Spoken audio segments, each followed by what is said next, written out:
Good morning. Welcome to another online lesson, Kid City family. We are so glad that you're joining us again for today's lesson.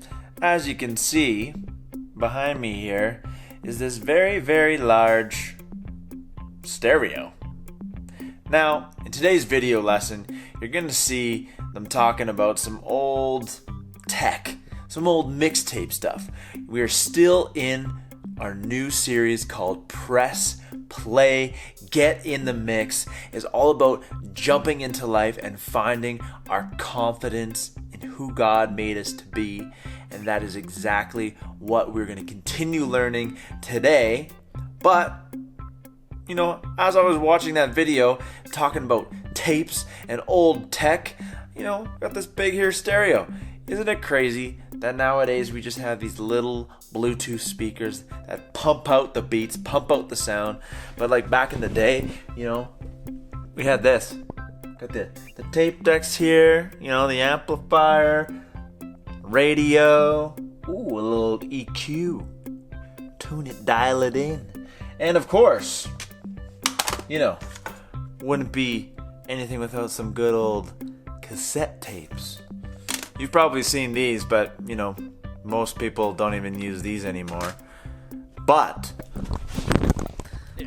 a lot of people now have some records, so those are old, but now they're new. So that's kind of cool. We want you to learn this month that confidence is seeing yourself the way that God sees you. And this lesson today is all about trusting in God's plan. Even if it looks a little bit different and you're not so sure, if you follow His plan, you know what? Things are going to work out because God has your best interests in mind. So why don't we check out our memory verse for this month and then jump on in to the entire video lesson. It's going to be awesome. Here is something I am still sure of. I will see the Lord's goodness while I'm still alive. Psalm 27:13.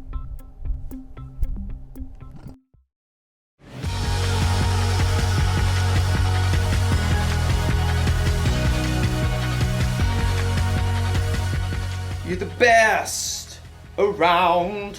Not gonna feel too good to do. Hey everybody, my name is Graham, and today I'm following in the groundbreaking footsteps of my ancestors. I'm making a mixtape. You see, back in olden times, when someone wanted to listen to music, they needed one of these cassette tapes.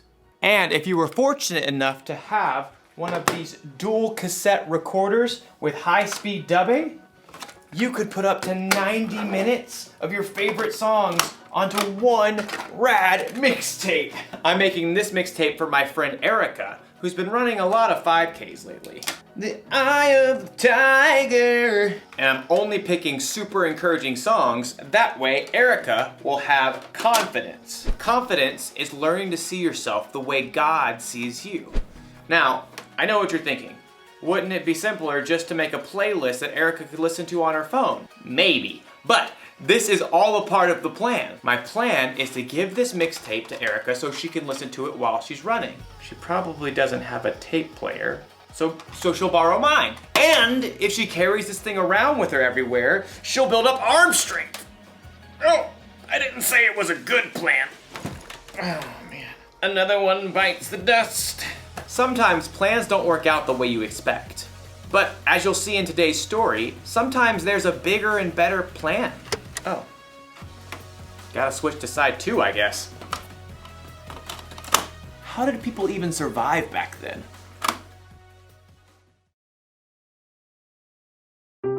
The Bible. It's 66 books of history, stories, letters, and poetry that fit together to form God's one big story. The epic adventure of how He created us and loves us so much that He made a way to rescue us. As we travel through the Bible, from Genesis to Revelation, we discover people who met God and found their lives changed forever. Now, for an amazing story. Inspired by the book of Joshua, chapters 5 and 6. For 40 years, God's people wandered the desert. At last they reached the land that God had promised them. Joshua led them to the edge of the rushing Jordan River. The priests will carry the ark of the Lord. The ark was a beautiful chest that reminded the Israelites that God was with them. As soon as the priests step into the Jordan, it will stop flowing. Sure enough, as soon as the foot of the first priest touched the edge of the river, the waters parted. God's people crossed on dry land, just as God had led them through the Red Sea 40 years before. God did this so that all the nations on earth would know that He is powerful. Soon after, the Amorites and Canaanites living in the land had heard what God had done. Fearful, they retreated back to their towns, including the high-walled city of Jericho. Oh, great. Like, how do we fight them now? God will show us the way. That evening, Joshua left camp and snuck toward Jericho. The walls loomed impossibly strong. So tall. As he turned, Joshua saw a man standing nearby holding a sword. Who are you? Are you on our side or the side of our enemies? I have come as the commander of the Lord's army. Joshua knelt down, face to the ground. What message does my Lord have for me? Take off your sandals. The place you are on is holy ground. Joshua tugged off his shoes. I have handed Jericho over to you. Joshua listened carefully as the Lord delivered a message, a battle plan unlike any other. Wow. Okay. We'll do it, Lord. Joshua called for the priests. Get the Ark of the Covenant, and I need 7 of you to march in front of the Ark with trumpets. Sorry, just warming up. Joshua gathered the army too. Time to move out. Like, do we get to attack now? March around the city. Just, like, go in circles? Some of you march ahead of the Ark of the Lord, and the rest of you march behind. Can we at least shout and stuff? Hey, Jericho, you guys smell like cheese! Don't give a war cry or raise your voices until the day I tell you to shout. But the priests must blow their trumpets. Forward, march! The entire army, including the priests, marched one time around Jericho, just as the Lord had instructed Joshua. Now can we get them? Back to camp, men. We march again tomorrow. The next morning, the Israelites marched around the city once again. And then on day 3, once again on day 4, not to mention day 5, and once again on day 6. We march again at sunrise. I have blisters. At dawn on the 7th day, the army and priests formed their strange parade once more. But this time, once they finished marching around the city one time, Joshua called out, Keep marching! Again? My feet are killing me. The Lord has told me we must march around the city 7 times today. On the 7th time around, the priests blew a long blast on their trumpets. Now shout! The Lord has given you the city! You're smelling cheese! As the shouts of the Israelites rang out in the clear morning air, something incredible happened. The massive walls of Jericho began to tremble. The gates shivered and quaked. Jagged cracks ran through the heavy stones. Rocks began to tumble from the tops of the walls. Little rocks, large stones, giant boulders, until at last the walls collapsed, crashing in on themselves. The ground quaked, and plumes of dust burst into the air. As the air cleared, the Israelites stared in amazement. The city of Jericho stood wide open. Take the city! With nothing standing in their way, the Israelites charged right in. That day, they completely defeated the city of Jericho. God was with Joshua, and he became well known everywhere in the land.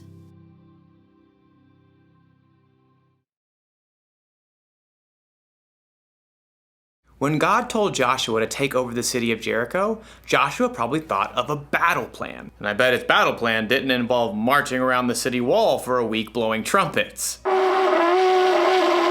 But Joshua followed God, and the Israelites took the city. He had confidence that God's plan was bigger and better. And that's not the only time God proved his plan was better. When Jesus, God's son, died on the cross, Jesus' disciples had to wonder, what is God thinking? Then in 3 days, when Jesus came back to life, it all became clear. God's plan is always better. The truth is, none of us know what the future holds. Your family might have to move out of the neighborhood or out of the state. You might get sick or break a bone. You might not get put on the team you tried out for. But when things don't go according to your plan, that's when you need to remind yourself, God's got you. You may not always know what God's plan is, but keep following him and have confidence that his plan is bigger and better. That's the one thing to remember today. God's plan is the best plan. My plan to make a mixtape for Erica is not the best plan. But it's still a lot of fun.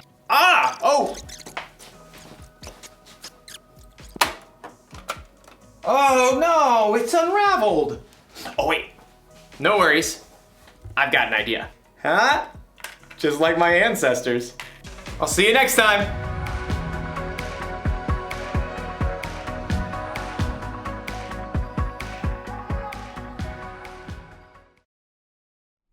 I hope that you remember that God's plan is the best plan, and that you are growing in your confidence in how God made you.